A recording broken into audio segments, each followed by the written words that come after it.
ప్రియ విద్యార్థులారా, అల్హమ్దులిల్లా కితాబు తౌహీద్ యొక్క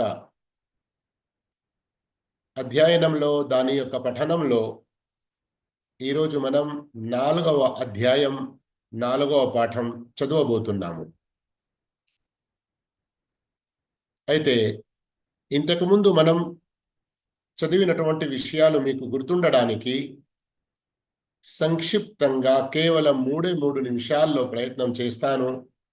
వాటి యొక్క సారాంశం చెప్పడానికి శ్రద్ధగా విని అర్థం చేసుకుంటారని, మదిలో నాటుకుంటారని ఆశిస్తున్నాను.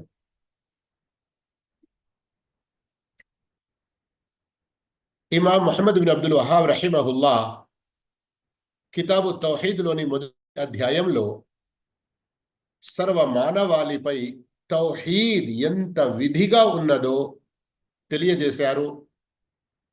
అందుకని 5 ఆయతులు ఆ మొదటి అధ్యాయంలో ప్రస్తావించారు. మొదటి ఆయత్ యొక్క భావం మానవుల పుట్టుక ఉద్దేశమే అల్లాహ్ను ఆరాధించడం. రెండవ ఆయత్ యొక్క భావం ప్రవక్తలందరినీ కూడా వారి వారి జాతుల్లో పంపబడిన ముఖ్య ఉద్దేశం ఆ ప్రజలకు దావత్ ఇవ్వడం, మీరు అల్లాహ్ను మాత్రమే ఆరాధించండి, తాగూతులను, మిథ్య ఆరాధ్య దైవాలను వదలండి అని. మూడో ఆయత్ యొక్క సారాంశం అల్లాహు తాలా నిషేధించిన విషయాల్లో ప్రథమంగా మొట్టమొదటి విషయం అల్లాహ్తో పాటు మరెవరినీ భాగస్వామిగా చేయకూడదు. 4వ ఆయతులోని భావం అల్లాహు తాలా సర్వ మానవులకు అందరికన్నా ముందు అల్లాహ్ యొక్క ఆరాధన, ఆ తర్వాత తల్లిదండ్రుల యొక్క సేవ అన్నటువంటి విషయం తెలియజేశాడు. మరియు 5వ ఆయత్ యొక్క సారాంశం సూర్య నిసాలోని ఏ ఆయతులోనైతే అల్లాహు తాలా 10 రకాల హక్కులను తెలియబరిచాడో మొట్టమొదటి హక్కు అల్లాహ్ను మాత్రమే ఆరాధించడం, ఆయన ఆరాధనలో ఎవరిని భాగస్వామిగా చేయకుండా ఉండడం. ఆ తర్వాత 3వ ఆయత్ యొక్క ప్రాముఖ్యతను, సూరతుల్ అన్ఆమ్లోని ఆయత్ ప్రాముఖ్యతను తెలియబరచడానికి ఇబ్ను మస్ఊద్ రదియల్లాహు తఆలా అన్హు వారి ఒక హదీస్ తెలియబరిచారు. మరొక హదీస్ ఈ 5 ఆయతుల తర్వాత ముఆద్ ఇబ్న్ జబల్ రదియల్లాహు తఆలా అన్హు వారి యొక్క హదీస్ చాలా ముఖ్యమైనది. ఓ ముఆద్, నీకు తెలుసా అల్లాహ్ యొక్క హక్కు దాసులపై ఏమున్నది? ఏమిటి? వారు అల్లాహ్ను మాత్రమే ఆరాధించడం, అల్లాహ్తో పాటు ఎవరినీ సాటి కల్పించకుండా, భాగస్వామిగా చేయకుండా ఉండడం. అలాంటప్పుడు అల్లాహ్ తన దయ కరుణతో వారిని శిక్షించకుండా ఉండడం. ఇక కితాబు తౌహీద్ యొక్క 2వ అధ్యాయం తౌహీద్ యొక్క ఘనత, శ్రేష్టత, ఆ ఘనత శ్రేష్టతల్లో ప్రథమ ఘనత పాపాల మన్నింపు. దీనికి సంబంధించి సూరత్ అల్ అన్ఆమ్లోని ఒక ఆయత్ ప్రస్తావించారు. దాని భావం ఎవరైతే విశ్వాసంలో షిర్క్ని కలుషితం చెయ్యరో వారే ప్రశాంతంగా ఉండగలుగుతారు, శాంతి జీవితం పొందుతారు, ఇహలోకంలో, సమాధిలో, పరలోకంలో, మరియు వారే సన్మార్గంపై ఉన్నవారు. ఇక్కడ షిర్క్ అన్న పదానికి ఖురాన్లో వచ్చినటువంటి పదం ఏమిటి? గుల్మ్. దీని ద్వారా తెలుస్తున్నది ఏమిటి? షిర్క్ అన్ని రకాల దౌర్జన్యాలలో, అన్యాయాలలో, అత్యాచారాలలో చాలా భయంకరమైనది. ఆ తరువాత ఉబాదా బిన్ సామిత్ రదియల్లాహు తఆలా అన్హు యొక్క హదీస్ ప్రస్తావించారు. అందులో లా ఇలాహ ఇల్లల్లాహ్ ముహమ్మద్ రసూలుల్లాహ్ యొక్క సాక్ష్యం మనస్సుతో పలకడం, ఇది కాకుండా మిగతా 3 విషయాలు అందులో ఉన్నాయి. ఈసా అలైహిస్సలాంని విశ్వసించడం, స్వర్గాన్ని నమ్మడం, నరకాన్ని నమ్మడం. అయితే అల్లాహు తాలా ఎంత గొప్ప శుభవార్త ఇచ్చాడు. ఎవరైతే ఈ లా ఇలాహ ఇల్లల్లాహ్ ముహమ్మదుర్ రసూలుల్లాహ్, లా ఇలాహ ఇల్లల్లాహ్ అంటే ఏంటి? అల్లా తప్ప సత్య ఆరాధుడు మరొకడు లేడు. ఈ సాక్ష్యం మనస్సుతో పలుకుతారో అల్లాహ్ స్వర్గంలో చేర్పిస్తాడు, ప్రవేశింపజేస్తాడు. వారి ఆచరణలు ఎలా ఉన్నా సరే, ఒకవేళ చాలా ఘోరమైన వేరే పాపాలు ఉంటే మన్నించి గాని లేదా కొద్ది రోజులు శిక్షించి గాని ఈ తౌహీద్ యొక్క బర్కత్తో స్వర్గంలో తప్పకుండా చేరుతారు. రెండవ హదీత్ హజరత్ ఇత్బాన్ రదియల్లాహు అన్హు వారి హదీత్ ప్రస్తావించారు. దాని సారాంశం ఏమిటి? ఎవరైతే స్వచ్ఛమైన మనస్సుతో లా ఇలాహ ఇల్లల్లాహ్ పఠిస్తారో, కేవలం అల్లాహ్ ప్రసన్నత కొరకు, అల్లాహ్ వారిపై నరకాన్ని నిషేధిస్తాడు. ఆ తరువాత అబూ సయీద్ ఖుద్రీ రదియల్లాహు అన్హు వారి యొక్క హదీత్ ప్రస్తావించారు. మూసా అలైహిస్సలాం అల్లాహ్తో అడిగిన విషయం, నేను నిన్ను స్మరించడానికి నాకు ప్రత్యేకమైన ఏమైనా స్మరణ వచనాలు నేర్పండి అని. అప్పుడు అల్లాహు తాలా ఈ లా ఇలాహ ఇల్లా గురించి చెబుతారు. అప్పుడు మూసా అలైహిస్సలాం అడుగుతారు, నాకంటూ ఒక ప్రత్యేకమైన ఏదైనా వచనం ఇవ్వండి. అప్పుడు అల్లాహు తాలా ఈ లా ఇలాహ ఇల్లల్లా యొక్క విలువ, దాని యొక్క గొప్ప ఘనతను తెలియజేస్తూ చెబుతాడు. ఈ లా ఇలాహ ఇల్లల్లాహను త్రాసులోని ఒక పల్లెంలో 7 ఆకాశాలు 7 భూములు వీటిలో ఉన్న సమస్తము మరో పల్లెంలో పెడితే లా ఇలాహ ఇల్లల్లా ఉన్నటువంటి పల్లెం చాలా బరువుగా తూకం అవుతుంది అని చెబుతారు. ఆ తర్వాత ఈ రెండవ అధ్యాయంలో చివరి హదీత్ హజరత్ అనస్ రదియల్లాహు అన్హు వారి యొక్క హదీత్ను ప్రస్తావిస్తారు. అందులో గొప్ప శుభవార్త ఏముంటుంది?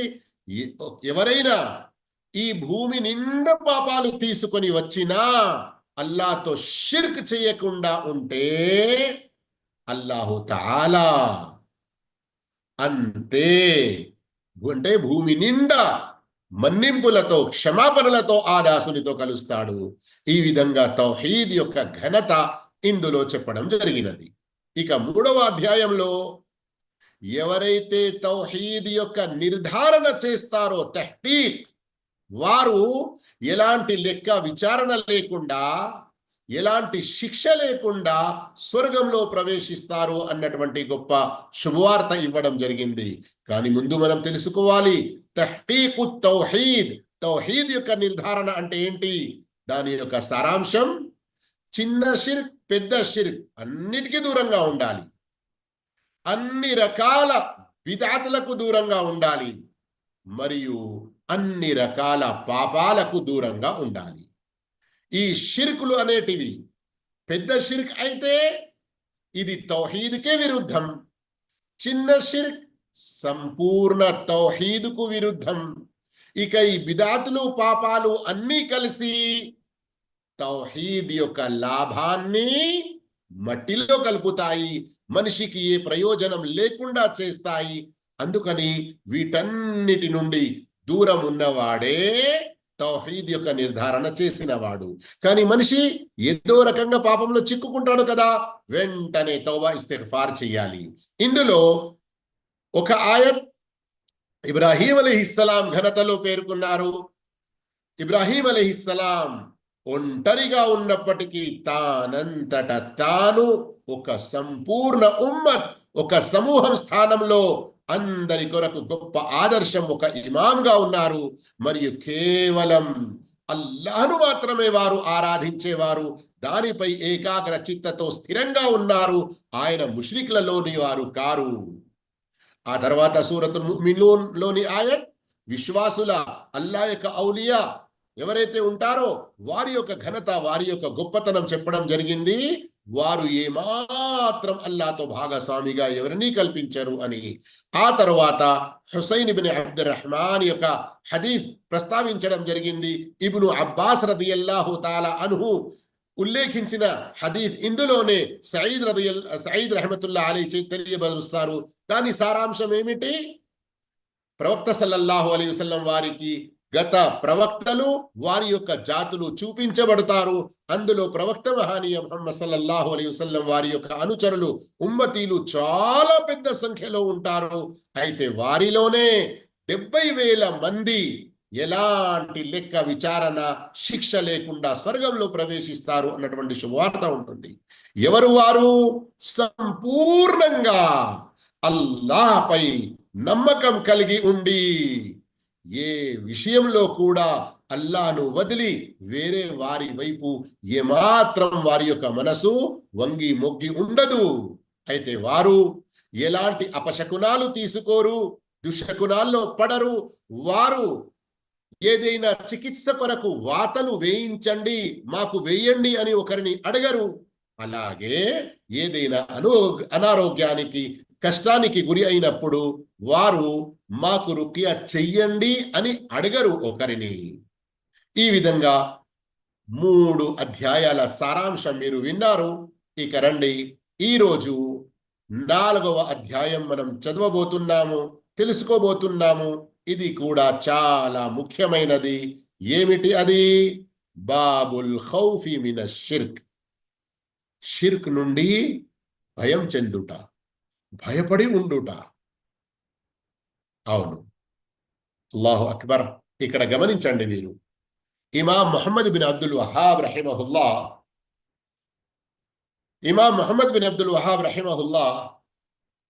తమ ఈ పుస్తకం కితాబు తౌహీద్ ని ఎంత మంచి క్రమంలో రచించడం మొదలుపెట్టారు. ముందు తౌహీద్ యొక్క విధిని, 2వ అధ్యాయంలో దాని ఘనతను, 3వ అధ్యాయంలో తౌహీద్ను నిర్ధారణ చేసిన దానిపై సంపూర్ణంగా నిలకడగా ఉండి అన్ని రకాల చిన్న పెద్ద షిర్క్ మరియు బిదతులకు దూరంగా ఉండి ఎవరైతే తౌహీద్ ద్వారా స్వర్గంలో ప్రవేశించడానికి ప్రయత్నిస్తున్నారో వారు సంతోషపడి ఉండకూడదు. మేమైతే ఇక అన్ని రకాల షిర్కులకు దూరమైపోయి తౌహీద్ పై బలంగా ఉన్నామని వారు భయపడుతూ కూడా ఉండాలి. ఎప్పుడైనా ఏ రీతిలోనైనా ఏదైనా షిర్క్ పని జరుగుతుందో ఏమోనని. అవును, భయపడుతూ కూడా ఉండాలి.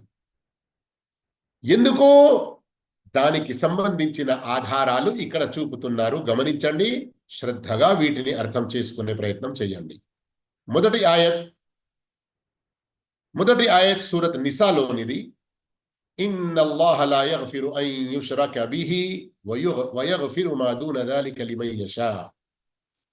తనకు భాగస్వామిగా మరొకరిని కల్పించటాన్ని అంటే షిర్క్ను అల్లాహ్ ముమ్మాటికి క్షమించడు, సుతరాము క్షమించడు. వయగ్ఫిరు మా దూన దాలిక్. అనువాదం ఏం చూస్తున్నారు మీరు? ఇది తప్ప అంటే షిర్క్ తప్ప. కానీ దూన అరబీ యొక్క పదం ఇక్కడ ఏదైతే వచ్చి ఉందో దీనికి ఈ సందర్భంలో అసలైన భావం షిర్క్ కంటే తక్కువ స్థానంలో ఉన్నటువంటి పాపు అని భావం. ఎందుకంటే శ్రద్ధ వహించండి, కొన్ని పాపాలు ఉంటాయి షిర్క్ స్థానంలో ఉంటాయి, లేదా దానికంటే కొంచెం పెద్దగా కూడా ఉండవచ్చు. మరి అలాంటి పాపాలు మన్నించబడతాయా? అలాంటి వారికి అల్లాహుతాలా మరి ఘోరమైన హెచ్చరిక శిక్ష ఇస్తానని తెలిపాడు.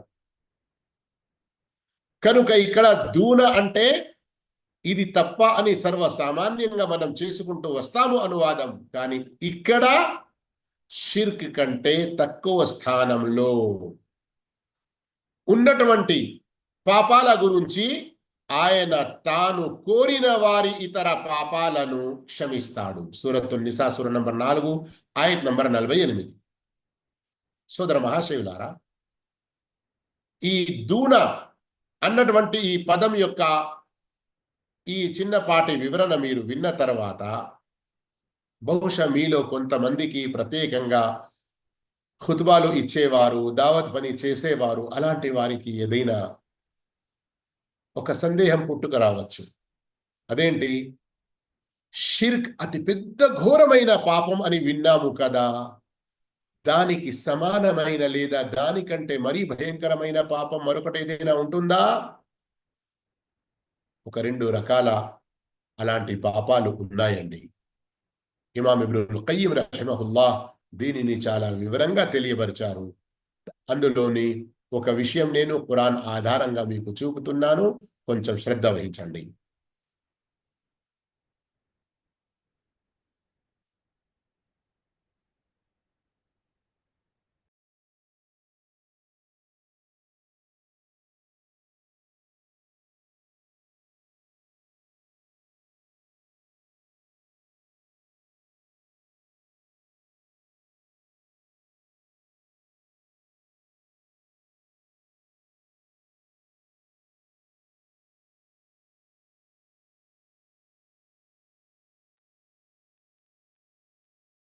అహ్సనుల్ బయాన్ ఇంతకుముందు కూడా మీకు ఎన్నో సందర్భంలో ఒకే ఒక లింక్ teluguislam.net/ab లో పూర్తి ఖురాన్ మనకు అల్హమ్దులిల్లా ఇంత సులభంగా ఉన్నది అని చెప్పడం జరిగింది కదా.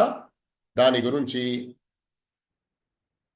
అందులో మీరు ఒకవేళ వెతికారంటే సులభంగా ఈ విషయం మీకు దొరుకుతుంది. సూరతున్ నహల్ ఆయత్ నంబర్ 116. సూరతున్ నహల్ ఆయత్ నంబర్ 116. ఇందులో చాలా స్పష్టంగా అల్లాహు తఆలా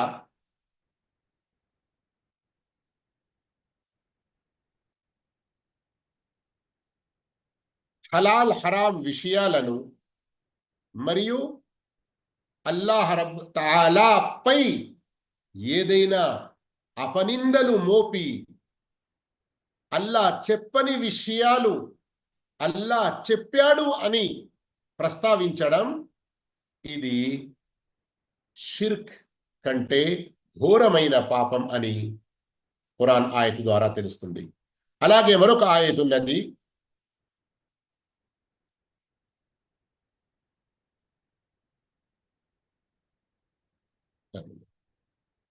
ఇదిగోండి,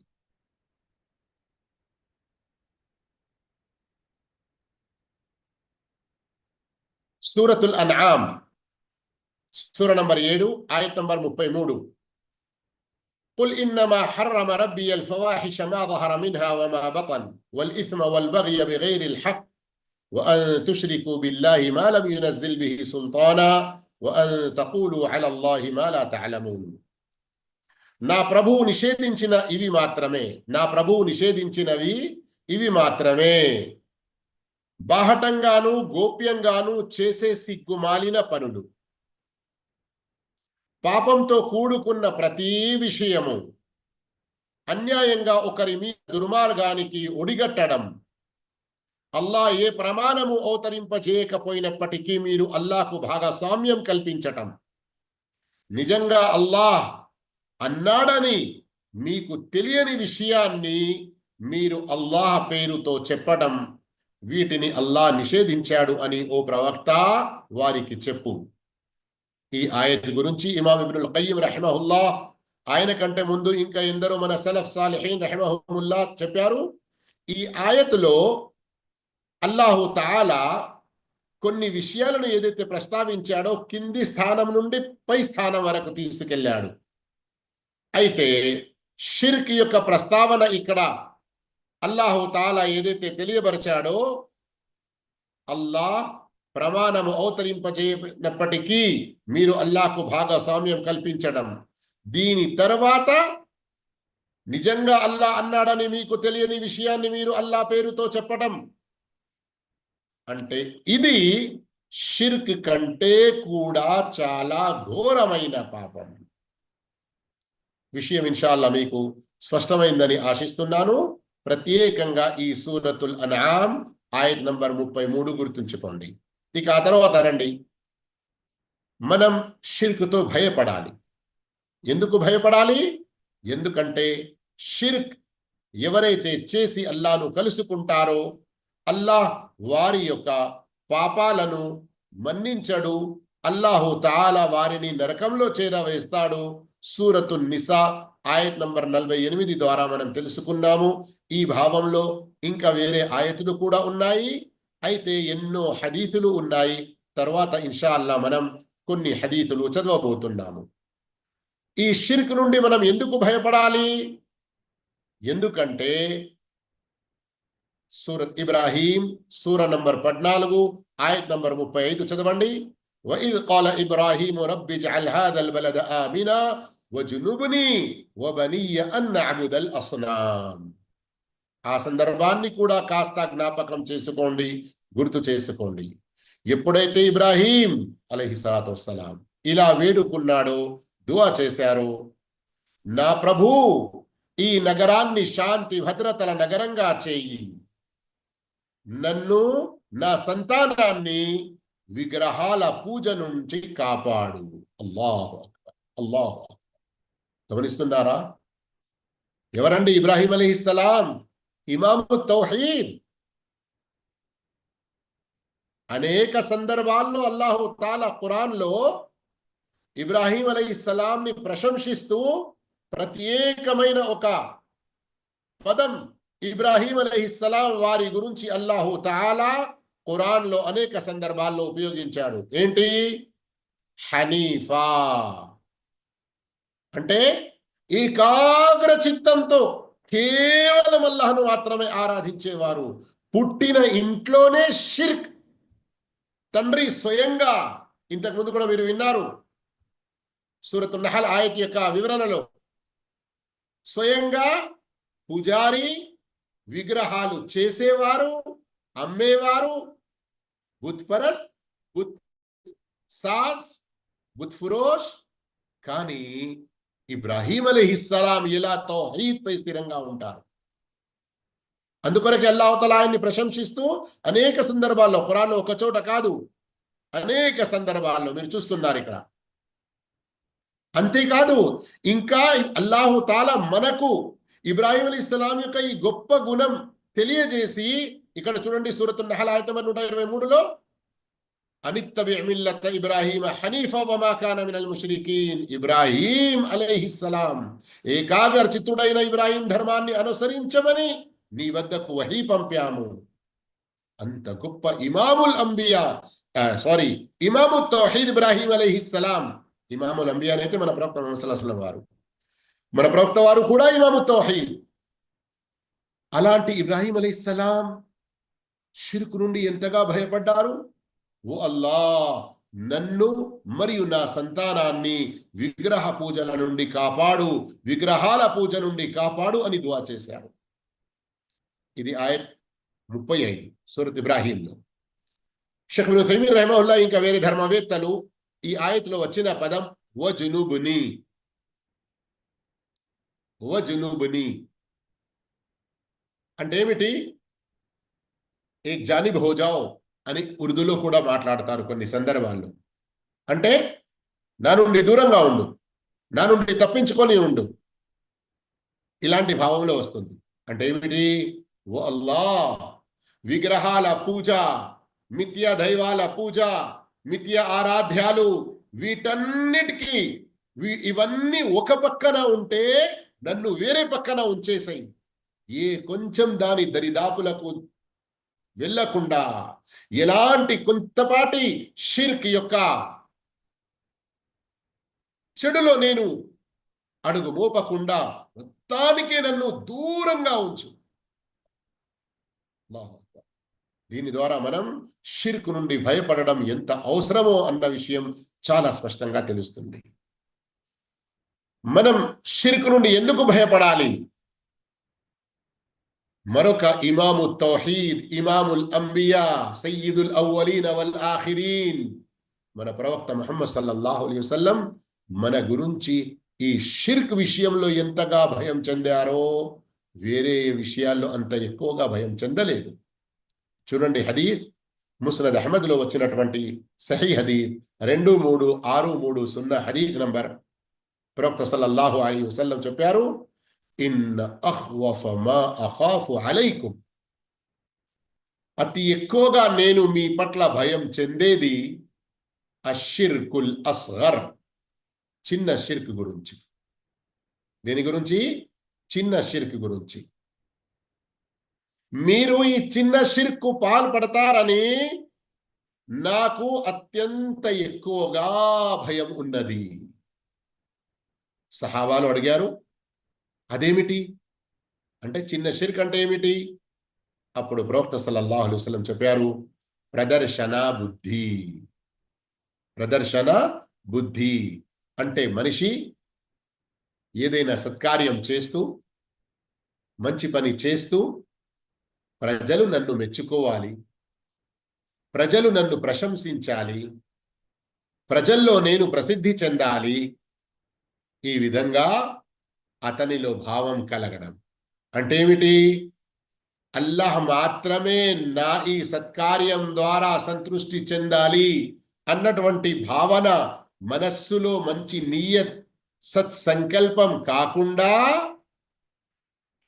అల్లాహ్ ఏతరుల నుండి వేరే వారి నుండి ప్రశంసలు పొందాలని, ప్రసిద్ధి చెందాలని, ప్రఖ్యాతి చెందాలి అని ఇటువంటి కాంక్షలు కోరికలు ఉంచుకొనుట.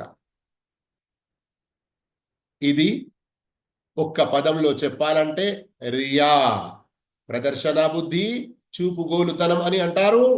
మరియు దీనినే ప్రవక్త సల్లల్లాహు అలైహి వసల్లం ఈ హదీసులో అష్షిర్కుల్ అస్గర్ అని చెప్పారు, అంటే చిన్న షిర్క్. మరొక వేరే ఉల్లేఖనంలో దీనినే షిర్క్ ఖఫీ, గుప్తమైన షిర్క్ అని చెప్పడం జరిగింది. ఎందుకు? అది గుప్తంగా ఉంటుంది, మనిషి యొక్క మనస్సులో ఉంటుంది, వేరే వారు ఎవరు దాన్ని గ్రహించలేరు, కేవలం అల్లాహ్ తప్ప. అందుకొరకు సోదర మహాశయులారా, ఇంత భయంకరమైనది షిర్క్. ఈ సందర్భంలోనే నాకు మరొక ఆ హదీత్ కూడా గుర్తుకొస్తుంది. రాత్రే ఉర్దూ దర్సులో ఆ హదీత్, అందులో చెప్పిన దువా ఆధారంగానే అందరికీ బోధ చేయడం జరిగింది. ఈ క్లాస్ ప్రారంభం కాక కొన్ని గంటల ముందే మా ప్రియ సోదరుడు రయ్యాన్ మీ అందరికీ గ్రూపులో పంపించేశారు కూడా ఆ దుఆ.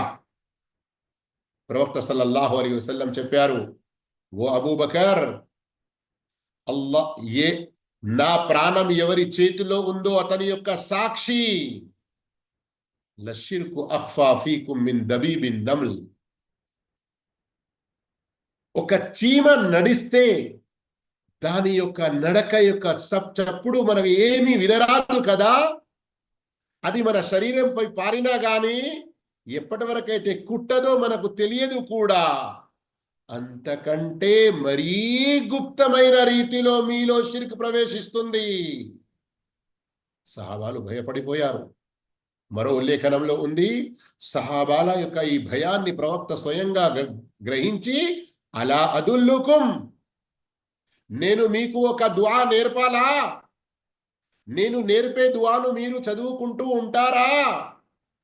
మీరు ఇదా ఫఅల్తుమ్ ఈ దుఆ చదివారంటే ذهب قليله وكثيره ذهب كثيره وقليله. మీరు ఈ దుఆ చదివారంటే మీ చిన్న షిర్క్ గాని మీ పెద్ద షిర్క్ గాని అన్నీ కూడా దూరమైపోతాయి. దీనిని కాపీ చేసుకొని సేవ్ చేసుకొని ఉంచుకోండి. గ్రూప్లో లేని వారు ఎవరైనా జూమ్లో వచ్చి ఉండేది ఉంటే ఇప్పుడు పంపడం జరిగింది కదా చాట్లో, దాన్ని సేవ్ చేసుకోండి. ఈ దుఆ గనక మీరు చదివారంటే ఎంత గొప్ప విషయం. ఇప్పటి వరకు నేను చెప్పిన దాంట్లో రెండు ముఖ్యమైన విషయాలు వచ్చాయి. ఇప్పుడు ఈ హదీస్ ఏదైతే నేను అనువాదం చెప్పానో, ఇంకా దుఆ చెప్పలేదు, రెండు విషయాలు వచ్చాయి. ఒకటి, ప్రవక్త సల్లల్లాహు అలైహి వసల్లం హెచ్చరించారు, చీమ నడక కంటే మరీ గుప్తమైన రీతిలో, అంటే అది నడిస్తే మనకు దాని చప్పుడు రాదు, అది మనపై వాలినా గాని దాని మనపై నడిచినా గాని మనకు తెలియదు. అంతకంటే గుప్తమైన రీతిలో షిర్క్ మీలో చొరబడుతుంది, మీలో వస్తుంది అన్నట్టుగా హెచ్చరించారు. అంతేకాదు, ఒక దుఆ నేర్పుతూ దాని ఘనత చెప్పారు. ఈ దుఆ మీరు పాబందీగా చదివారంటే మీలో ఉన్నటువంటి చిన్న షిర్క్ పెద్ద షిర్క్ అన్నీ కూడా క్షమించబడతాయి. ఇంత గొప్ప ఘనత అండి. అందుకొరకే ప్రతిరోజు కనీసం ఒక్కసారైనా గాని దీన్ని మీరు చూసి చూసి చదవండి. తర్వాత మీకు కంఠస్థమైపోతుంది. ఆ తర్వాత మీ నమాజుల్లో ఎప్పుడైనా సజ్దాలో దుఆ ఉద్దేశంతో, సజ్దాలో చదవాలని ప్రవక్త చెప్పలేదు, నేను అంటున్నాను దుఆ ఉద్దేశంతో, దుఆ స్వీకరించబడే సమయాల్లో మీరు దీనిని చదవండి. ఏంటి ఆ దుఆ? అల్లాహుమ్మ ఇన్ని అఊదు బిక అన్ ఉష్రిక బిక వ అనా అఅలం. ఓ అల్లాహ్, నేను తెలిసి ఏదైనా షిర్క్ చేయడం నుండి నీ శరణు కోరుతున్నాను. వఅస్తగ్ఫిరుక లిమా లా అఅలం, మరియు తెలియకుండా ఏదైనా షిర్క్ జరిగిపోతే నీవు నన్ను క్షమించాలని నిన్నే వేడుకుంటున్నాను. నీవు నన్ను క్షమించు అల్లాహ్. ఎంత మంచి దువా అండి ఇది. కానీ గుర్తుంచుకోండి, దువా ఎలా ప్రారంభమవుతుంది? అల్లాహుమ్మ, ఓ అల్లా. నీవు ఓ అల్లా అని అంటూ ఉంటే, షిర్క్ నుండి భయపడుతూ దువా చేస్తున్నావంటే, ఈ దువాలో కూడా రెండు విషయాలున్నాయి. ఒకటి, తెలిసి చేయడం ఎప్పుడైనా మరిచిపోయి గాని, బలవంతంలో గాని, ఏ రీతిలో గాని జరగకుండా నువ్వు నన్ను కాపాడు. ఉదాహరణకు ఉదాహరణకు మనిషి కొన్ని సందర్భాల్లో ఇది షిర్క్ అని తెలుసు అతనికి, కానీ ఏం చేయాలి, నా పక్కన ఉన్న వాళ్ళు చేస్తున్నారు, నేను కూడా చేయక తప్పడం లేదు అని అనుకుంటాడు కదా. ఏం చేయాలి, పెద్ద పెద్ద మనుషుల మధ్యలో ఉన్నారు, వారందరూ కొడుతున్నారు, వారందరూ మొక్కుతున్నారు, ఇక నేను కూడా మొక్కకుండా ఉండలేకపోయాను, ఈ విధంగా అంటూ ఉంటారు కదా, మనం వింటాము కదా కొందరు. అయితే ఇలాంటి దువాలు చదువుకుంటూ వెళ్ళాలి. ముందు అలాంటి ప్రదేశంలో వెళ్ళకూడదు. వెళ్ళకుండా గత్యంతరం లేకుంటే ఇలాంటి దువా చదువుకోండి. అల్లాహుమ్మ ఇన్ని అఊదు బిక అన్ ఉష్రిక బిక వ అనా అలం. ఓ అల్లా, తెలిసి నేను షిర్క్ చేయడం నుండి నువ్వే నన్ను కాపాడుకో అల్లా, ఏ రీతిలోనైనా. కానీ ఎప్పుడైనా తెలియకుండా జరిగిపోయింది, మతిమరుపుతనంతో జరిగిపోయింది, అయ్యో ఇది కూడా షిర్కా, మనకు తెలిసి రాలేదు, అలాంటి ఏదైనా జరిగిపోయి ఉంటే క్షమించండి అని అల్లాతో ఇస్తెగ్ఫార్. అర్థమైందా అండి? ఇంత గొప్ప దువా ఈ విధంగా అర్థమవుతుందా? ఇమాం ముహమ్మద్ ఇబ్న్ అబ్దుల్ వహాబ్ రహిమహుల్లా క్రమంలో 4వ అధ్యాయం ఎంత ముఖ్యమైనది ప్రస్తావించారు. మరియు మనం షిర్క్ నుండి ఎందుకు భయపడాలి, ఒక్కొక్క దలీల్, ఒక్కొక్క కారణం తెలుస్తూ ఉంది కదా. మనం షిర్క్ నుండి ఎందుకు భయపడాలి చూడండి. మరొక హదీత్ ఎంత ముఖ్యమైనదో సహీహ్ బుఖారీలోని హదీత్ ఇది. అబ్దుల్లా బిన్ మస్ఊద్ రదియల్లాహు తాలాను ఉల్లేఖించారు. ప్రవక్త సల్లల్లాహు అలైహి వసల్లం తెలిపారు, మన్ మాత వహువ యద్ఉ మిన్ దూనిల్లాహి నిద్దన్ దఖలన్ నార్. అల్లాహ్తో మరొకరిని సాటి కల్పించి, అల్లాహ్తో కాకుండా వారితో దువా చేసేవాడు, లేదా అల్లాహ్తో చేస్తున్నాడు మరియు వారితో కూడా చేస్తున్నాడు, అల్లాహ్ను ఆరాధిస్తున్నాడు, వారిని కూడా ఆరాధిస్తున్నాడు, అలాంటి వాడు దఖలన్నార్, నరకంలో చేరుకుంటాడు. సహీహ్ బుఖారీ 4497. ఈ హదీత్ యొక్క భావం అర్థమైందా? ఈ రోజుల్లో చాలా మంది అల్లాహ్ను కాకుండా వేరే వారితో, బాబా నీవే నాకు సంతానం ఇచ్చేవాడివి అని దర్గాల వద్దకు, బాబాల వద్దకు వెళ్ళి మొక్కుకుంటూ ఉంటారు, ప్రార్థిస్తూ ఉంటారు, అర్థిస్తూ ఉంటారు, దువా చేస్తూ ఉంటారు. నీ తప్ప నాకు ఎక్కడా కూడా ఆరోగ్యం దొరకదు, స్వస్థత లభించదు అని అల్లాహ్ను కాకుండా వేరే వారితో వేడుకుంటారు. ఇలా ఉన్నారు కదా. ఇక కొందరేమనుకుంటారు, లేదండి మేము అల్లాహనే అంతా నమ్ముకుంటాము, కానీ ఏంటంటే వీళ్ళు పుణ్యాత్ములు, చాలా పెద్దవాళ్ళు, వీరి యొక్క ఆధారంగా, వీరి యొక్క సిఫారసుతో, వీరి యొక్క వసీలాతో మాకు అల్లా వద్ద లభిస్తుంది, ఇచ్చేవాడు అల్లాయే, వేరెవరైనా ఇస్తారని నమ్మమండి, అల్లాయే ఇచ్చేవాడు, కానీ వీరి ఆధారంగా అన్నట్లుగా. ఇది కూడా తప్పు అని ఈ హదీత్ ద్వారా చాలా స్పష్టంగా మనకు తెలుస్తుంది. అంతేకాదు, ఇలా చేయడం ద్వారా నరకంలో ప్రవేశిస్తారు అని చాలా స్పష్టంగా తెలుస్తుంది. ఒకవేళ సోదరుడు రయ్యాన్ లైన్లో ఉండేది ఉంటే, అల్లా ఏతరులతో దువా యొక్క నష్టం ఒక ప్రత్యేక వీడియో ఉన్నది, సులభంగా ఒకవేళ దొరికేది ఉంటే మిత్రులకు, మన విద్యార్థులకు పంపండి చాట్లో, బహుశా వారు ఓపెన్ చేసుకుని సేవ్ చేసుకుని ఉంచుకుంటారు, తర్వాత చూస్తారు. క్లాస్ మధ్యలో చూడకండి, మీ వద్ద ఉంచుకోండి, తర్వాత చూడండి. ఇన్షాల్లా అల్లాహ్ను వదలి లేదా అల్లాహ్తో పాటు ఇంకా వేరే ఎవరితోనైనా దువా చేయడం ఎంత నష్టకరమో ఖురాన్ ఆయతులు ఒక్కొక్కటి చదివి వివరించడం జరిగింది. దాన్ని మీరు మంచిగా అర్థం చేసుకోండి. మనం షిర్క్తో భయపడాలి. ఎందుకు? మరొక ఆధారం ఇక్కడ గమనించండి. హజరత్ జాబిర్ రలియల్లాహు తఆలా ఉల్లేఖించారు, ప్రవక్త సల్లల్లాహు అలైహి వసల్లం తెలిపారు, మన్ లకియల్లాహ లా యుష్రికు బిహి షైఅన్ దఖలల్ జన్న వ మన్ లకియహు యుష్రికు బిహి దఖలన్ నార్. అల్లాహ్తో మరెవ్వరినీ సాటి కల్పించని స్థితిలో, అల్లాహ్తో మరెవ్వరినీ సాటి కల్పించని స్థితిలో చనిపోయిన వ్యక్తి స్వర్గంలో చేరుకుంటాడు. అల్లాహ్తో సాటి కల్పించి చనిపోయిన వ్యక్తి నరకంలో చేరుకుంటాడు. సహీ ముస్లిం హదీస్ నంబర్ 93. గమనించారా? ఈ హదీసులో ఎంత భయంకరమైన విషయం తెలిసింది.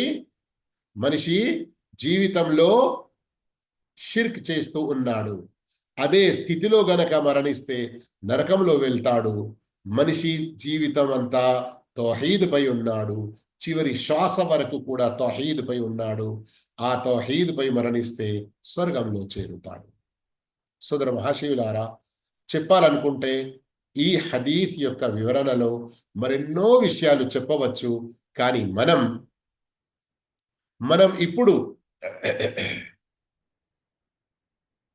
ఈ పాఠంలో ఏదైతే 2 ఆయతులు చదివామో, ఒకటి సూర నిసా ఆయత్ నంబర్ 48, మరొకటి సూరత్ ఇబ్రాహీం ఆయత్ నంబర్ 35, ఆ తర్వాత మహమూద్ ఇబ్న్ లబీద్ యొక్క ఒక హదీఫ్, ఆ తర్వాత ఇబ్ను మసూద్ రదియల్లాహు అన్హు ఉల్లేఖించిన మరొక హదీఫ్, ఆ తర్వాత జాబిర్ రదియల్లాహు అన్హు ఉల్లేఖించినటువంటి మరొక హదీఫ్, 2 ఆయతులు 3 హదీఫులు చదివాము.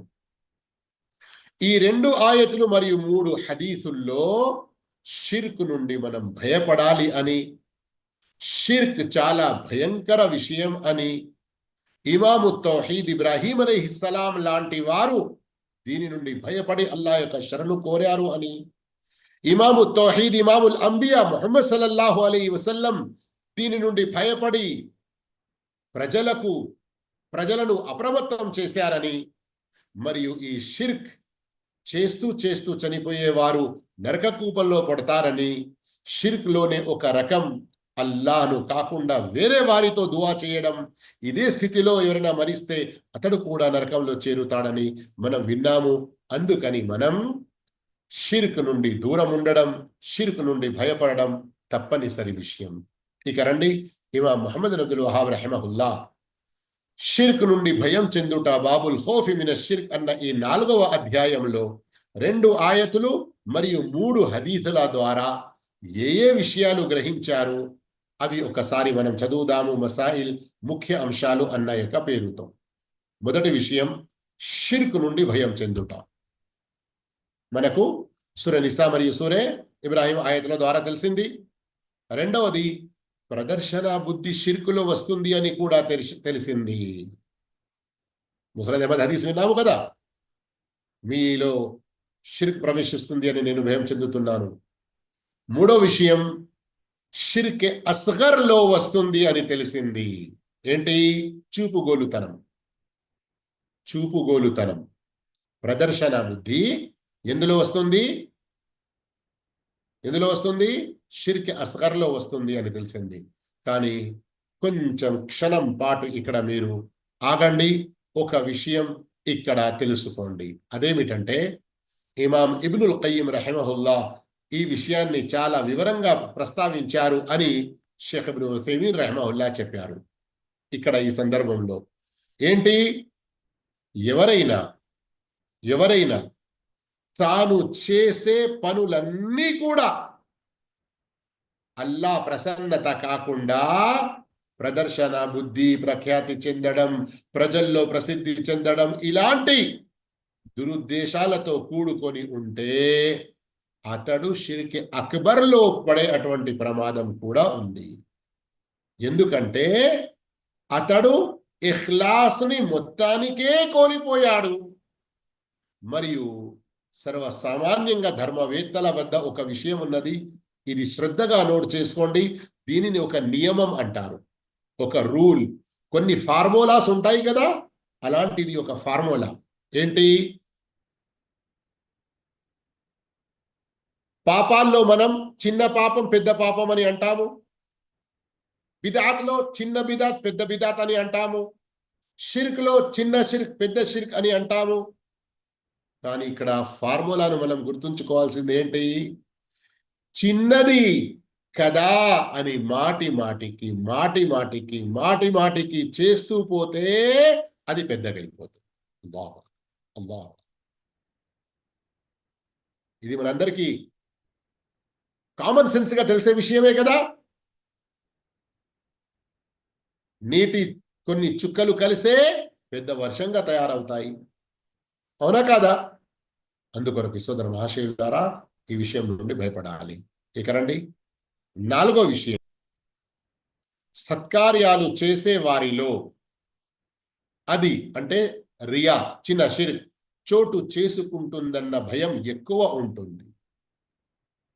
రియా అంటే ఏంటో మీకు అర్థమైంది కదా. ఇక ఎవరిలో ఉంటుంది? చెడ్డ పాపాలు చేసేవాడు పాపాలు అల్లా కొరకని చేస్తాడా? పుణ్యాలు ఏవైతే అల్లా కొరకు చెయ్యాలో వాటి గురించే.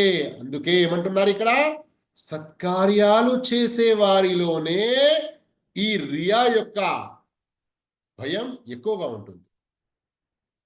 5వ విషయం, స్వర్గ నరకాలు సమీపంలోనే ఉన్నాయని తెలిసింది. అల్లాహు అక్బర్. సహీ ముస్లిం యొక్క 90 హదీస్, చివరి హదీస్ ఏదైతే మనం చదివామో, షిర్క్ చెయ్యకుండా చనిపోతే అల్లాను కలుసుకుంటే స్వర్గంలో, షిర్క్ చేస్తూ చేస్తూ అల్లాను కలుసుకుంటే నరకంలో. కానీ ఒక్క క్షణం ఇక్కడ ఆగండి. కొందరికి అనుమానం వస్తుంది కావచ్చు, అయ్యో మనిషి చనిపోయిన తర్వాత కొంతకాలం మధ్యలోకంలో సమాధిలో ఉంటాడు కదా, తీర్పు మొత్తం జరిగిన తర్వాత కదా స్వర్గ నరకాలు, మరి చనిపోయి అల్లాను కలుసుకున్న వెంటనే స్వర్గం అని తౌహీద్ పై ఉంటే, షిర్క్ పై ఉండి అల్లాను కలుసుకుంటే నరకం అని చెప్పడం జరుగుతుంది. విషయం ఏంటంటే, ఎవరు ఇహలోకంలో తౌహీద్ పైనే ఉండి తౌహీద్ పై మరణిస్తారో వారు సమాధిలో వెళ్ళినా అక్కడ వారికి అనుగ్రహాలు లభిస్తాయి. అది మొదటి మెట్టు కదా పరలోకానికి. అది అక్కడ వారికి మేలే జరుగుతూ ఉంటుంది. అసలైన తీర్పు జరిగిన తర్వాత స్వర్గంలో వెళ్తారు. మరి ఎవరైతే షిర్క్ చేస్తూ చేస్తూ అదే స్థితిలో చనిపోతారో, సమాధి పరలోకానికి మొదటి మజిలీ గనక అక్కడి నుండే వారికి శిక్షలు మొదలవుతాయి. సూరత్ ఇబ్రాహీంలో ఉంది ఈ విషయం, మరియు అలాగే సూరతుల్ ముమిన్లో ఉంది, అన్నారు యురదూన అలైహా. ఈ విధంగా మన మొదటి మజిలీలో కూడా ఏమాత్రం శిక్షలు లేకుండా ఉండాలంటే ఇహలోకంలో తౌహీద్ పై స్థిరంగా ఉండాలి. ఇక ఆ తర్వాత ఈ 6వ విషయం, ఒకే హదీసులో రెండిటిని కలిపి చెప్పడం జరిగింది, స్వర్గం మరియు నరకం రెండిటిని. 7వ విషయం, షిర్క్ చేయకుండా చనిపోయి అల్లాతో కలిసిన వాడు స్వర్గంలో చేరుతాడు. షిర్క్ చేసి చనిపోయి అల్లాతో కలిసిన వాడు నరకంలో పోతాడు. అతడు అందరికన్నా ఎక్కువ ప్రార్థనలు చేసిన వాడైనప్పటికీ, అంటే ఒక మనిషి చాలా, అతని వద్ద ఆరాధనలు ఉన్నాయి, అతని వద్ద చాలా సత్కార్యాలు పుణ్యకార్యాలు ఉన్నాయి, కానీ షిర్కులో ఉన్నాడు. అలాంటప్పుడు నరకంలో పోవాల్సి వస్తుంది. అందుకొరకే చాలా జాగ్రత్తగా ఉండాలి. 8వ విషయం, ముఖ్య విషయం, ఇబ్రాహీం అలైహిస్సలాం తమ సంతానాన్ని విగ్రహారాధన నుండి కాపాడమని అల్లాహతో దుఆ చేశారు. అంటే ఏంటి? మనం కూడా ఈ దుఆ నేర్చుకోవాలి, ఎల్ల వేళల్లో చేస్తూ ఉండాలి. వజునుబుని వబనియ్య అన్ నఅబుదల్ అస్నాం, వజునుబుని వబనియ్య అన్ నఅబుదల్ అస్నాం, ఓ అల్లా నన్ను నా సంతానాన్ని విగ్రహారాధన నుండి కాపాడుకోవాలి. 9వ విషయం, ఓ ప్రభు, ఈ విగ్రహాలు చాలా మందిని మార్గం తప్పించాయి. సూర ఇబ్రాహీంలోని ఆయత్ నంబర్ 36లో ఉంది. అంటే అధిక మంది ఏ పాపంలో ఉన్నారో, ఏం చేయాలండి, నేనున్న ప్రాంతంలో అందరూ ఇట్లనే చేస్తారు, ఇక నేను కూడా చేయవలసి ఉంటుంది. ఇది సాకు సరి అయినది కాదు. ఈ ఆయతులు 2 కలపండి. సూర ఇబ్రాహీంలో ఆయత్ నంబర్ 35లో ఇబ్రాహీం అలైహిస్సలాం దుఆ ఉంది కదా, 36లో ఇబ్రాహీం అలైహిస్సలాం ఏమంటున్నారు? రబ్బీ ఇన్నహున్న అضللن కతీర మినన్ నాస్. ఈ విగ్రహాల పూజ, ఈ మిథ్య దైవాల పూజ, ఇదంతా కూడా చాలా మంది ప్రజల్ని మార్గభ్రష్టత్వంలో పడవేసింది. అయితే అనేక మందిని తప్పులో ఉండడం చూసి మనం దుఆ చేసుకొని, ఓ అల్లా, నన్ను నా సంతానాన్ని విగ్రహారాధన నుండి కాపాడమని మనం పక్కకు చెరిగి ఉండాలి. వారందరూ అందులో పడుతున్నారని పడడం కాదు. 10వ విషయం, ఇమాం బుఖారీ రహిమహుల్లా తెలిపిన ప్రకారం ఇందులో లా ఇలాహ ఇల్లల్లాహ్ యొక్క భావం ఉంది. లా ఇలాహ ఇల్లల్లాహ్ లా ఇలాహ అంటే సత్య ఆరాధ్యుడు ఎవ్వడూ లేడు, ఇల్లల్లా ఒకే ఒకడు ఉన్నాడు, ఆయన అల్లా. ఆ తర్వాత షిర్క్ నుండి దూరం ఉన్న వారి ఘనత తెలిసింది. షిర్క్ నుండి దూరం ఉన్న వారి ఘనత కూడా మనకు ఈ చాప్టర్లో, అధ్యాయంలో చదివినటువంటి హదీతుల ద్వారా, ఆయతుల ద్వారా తెలిసింది. ఇక రండి తాత్పర్యంలో షేఖ్ అబ్దుల్ రహమాన్ అస్సాదీ రహిమహుల్లా ఏమంటున్నారు? షిర్క్ తౌహీద్కు విరుద్ధం. షిర్క్ రెండు రకాలు. ఒకటి షిర్క్ అక్బర్, దానినే పెద్ద షిర్క్, షిర్క్ జలి అంటారు. రెండవది షిర్క్ అస్గర్, దానినే చిన్న షిర్క్ లేదా షిర్క్ ఖఫీ అంటారు. షిర్క్ అక్బర్ అంటే అల్లాహ్తో మొరపెట్టుకున్నట్లు, భయం చెందినట్లు, ప్రేమించినట్లు, ఇతరులతో మొరపెట్టుకునుట, భయం చెందుట, ప్రేమించుట. సారాంశం ఏమనగా అల్లాహకు చేయవలసిన ప్రార్థనలు, ఆరాధనలు ఇతరులకు చేయుట షిర్క్ అక్బర్. దీనికి పాల్పడిన వారిలో ఏమాత్రం తౌహీద్ లేనట్లే. అల్లాహ్ స్వర్గాన్ని నిషేధించినది ఇలాంటి ముష్రికులపైనే. అతని నివాసం నరకం. ఇక ఏవైనా ఇలాంటి పనులు చేస్తూ దానిని వసీలా, పుణ్యపురుషుల ప్రేమ అన్న పేర్లతో నిజాన్ని వక్రీకరిస్తే అది కూడా షిర్క్ అవుతుంది. అర్థమైంది కదా? మధ్యలో కూడా నేను ఒకసారి చెప్పాను. షిర్క్ అస్గర్ అంటే షిర్క్ అక్బర్ వరకు చేర్పించే సాధనాలు, కార్యాలు. ఉదాహరణకు గులు అంటే ఏంటి? అతిశయోక్తి, అంటే పుణ్యపురుషుల విషయంలో హద్దులు మీరుట. అలాగే చిన్న షిర్క్లో అల్లాయేతరుల ప్రమాణం, చూపుగోలుతనం, ప్రదర్శన బుద్ధి మొదలగునవి వస్తాయి. ఈ విధంగా సోదర మహాశయులారా, ప్రియ సోదరి మనులారా, మనం అల్హమ్దులిల్లా ఈనాటి పాఠంలో, 4వ పాఠంలో 4వ అధ్యాయం బాబుల్ ఖౌఫి మినష్ షిర్క్, షిర్క్ నుండి భయం చెందుట, దానికి సంబంధించి